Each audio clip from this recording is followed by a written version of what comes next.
C'est la rentrée, tu viens d'avoir tes premiers DS et je suis sûr qu'après ça, tu as dû sûrement poser des questions à tes camarades et tes professeurs qui t'ont donné des conseils.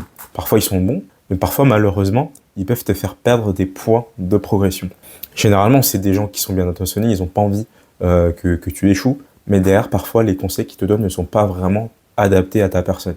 Et aujourd'hui, dans cette vidéo, moi, je vais te montrer les 3 erreurs, les 3 faux conseils qu'on a pu déjà te donner en prépa et qui vont freiner ta progression. Mais avant ça, pour me présenter, je suis Hugo de Horizon Prépa. Horizon Prépa, c'est un institut qui aide les élèves en prépa ECG à intégrer les meilleures écoles de commerce, en tout cas le top 5 et le top 3, avec des méthodes qu'on a mis en place, avec un focus 100% concours. Aujourd'hui, on arrive à pousser nos élèves vers les écoles du top 3 et du top 5. Alors écoute bien tes conseils parce qu'ils vont vraiment t'aider dans ta prépa. Le premier conseil, et ça part d'un bon sentiment, c'est d'aller voir directement, dès qu'on a des difficultés, les majorants de la classe. Parce que tu les vois, ils survolent les DS, quand ils traitent les sujets, pour eux, tout est simple. Et derrière, toi, tu as envie d'être à leur place, de comprendre les sujets de maths, par exemple, qu'on te donne, et de trouver des questions hyper simples et avoir directement les réponses. Le problème, c'est que parfois, tu penses que ces majorants-là ont une bonne méthode, alors que pour la plupart, ceux qui survolent tous les DS à chaque instant dans toutes les matières, généralement, ce sont des gens qui ont des facilités. Et eux-mêmes ne savent pas les éléments qui font leur réussite. Et en réalité, ce sont des gens qui comprennent vite, qui comprennent bien, qui ont une bonne intuition. Et derrière, quand tu vas leur poser des questions, qu'est-ce que tu as fait pour avoir 20 en maths? Ils te diront, écoute, juste travailler 2-3 heures avant le DS, puis j'ai réussi. Toi, derrière, t'as pas les réponses que tu veux, parce que ce qu'il te faut réellement, et tu le sais au fond de toi, c'est un plan d'action clair et net. Tu veux qu'on te dise, écoute, si tu veux aller chercher 2 points de plus en maths sur le prochain DS, écoute, pendant 2 semaines, travaille ça, de cette manière, et puis après les 2 prochaines semaines, tu fais ça, petit à petit, étape par étape. Il te faut un plan d'action clair et net pour pouvoir progresser. La deuxième erreur, c'est de penser que parce que tu as eu de mauvaises notes, alors tu dois encore plus travailler, plus de temps pour avoir de meilleures notes. Sache que c'est faux. Il faut bien faire la différence entre la qualité et la quantité. Faire plus d'exercices de maths, plus de révision de géopo, ou passer ton temps à apprendre des mots de vocabulaire en anglais, c'est pas ça qui va faire que tu vas décoller dans ces matières-là. À un moment donné, dans une journée, tu as 24 heures. Tous les élèves en prépa travaillent entre 10 heures et 13 heures par jour. T'es pas un surhumain. Si tu rajoutes encore du temps de travail, tu vas manger sur tes heures de sommeil ou peut-être que tu vas sauter un repas ou 2. Et c'est pas comme ça que tu vas réussir en prépa parce que en prépa, tu as besoin d'être frais, d'être en forme pour attaquer les 2 ans qui vont arriver ou ta dernière année si tu passes les concours très bientôt. Le vrai levier en prépa, c'est la qualité, c'est de travailler moins mais plus efficacement. Donc premier conseil, si par exemple tu vois que chez toi, tu n'es pas très concentré parce que tu as des distractions, va travailler au lycée ou va dans une bibliothèque. Parce que dans ce cas-là, tu seras entouré de personnes qui seront en train de travailler. Toi, ça va te faire culpabiliser et tu vas te mettre naturellement au travail. Si par exemple, tu vois que tu apprends mieux tes cours le soir plutôt que le matin, réserve les créneaux du soir pour apprendre ton cours.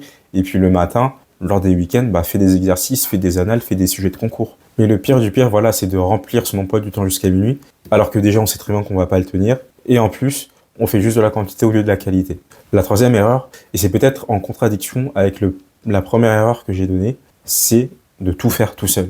Au début, j'ai dit qu'il faut pas se tourner forcément vers les majorants, parce que généralement, ils ont des facilités, mais ça ne veut pas dire qu'il faut se tourner vers personne. Le meilleur conseil, c'est de s'entourer des personnes qui ont connu les mêmes difficultés que toi et qui ont réussi à s'en sortir. Parce que si tu fais ta prépa tout seul, comme une compétition, à un moment donné, tu vas te retrouver isolé et parfois tu auras des difficultés que tu ne pourras pas résorber parce que toi-même, tout seul, tu n'as pas les méthodes et tu ne vas pas les inventer. Donc, il faut s'entourer des personnes qui ont eu les mêmes difficultés que toi et qui ont réussi.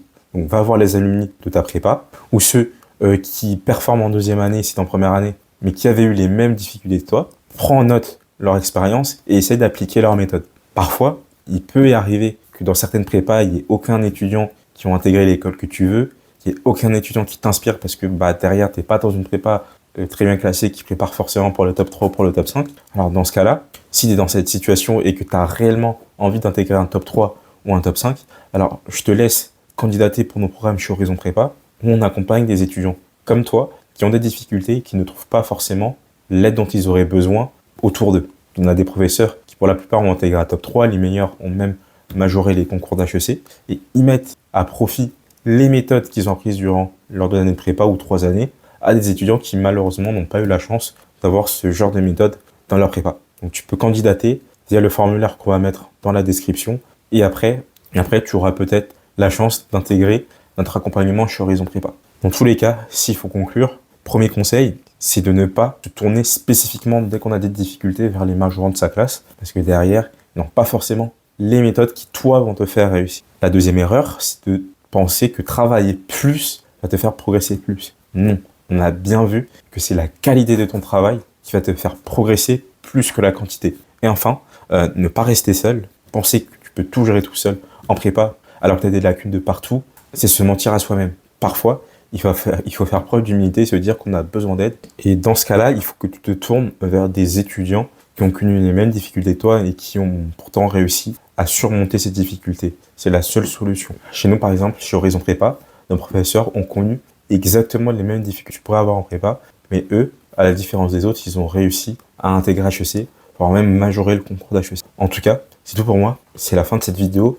Mais si tu dois bien comprendre une chose, c'est que le travail en prépa, c'est pas la quantité qui va compter, mais c'est vraiment la qualité.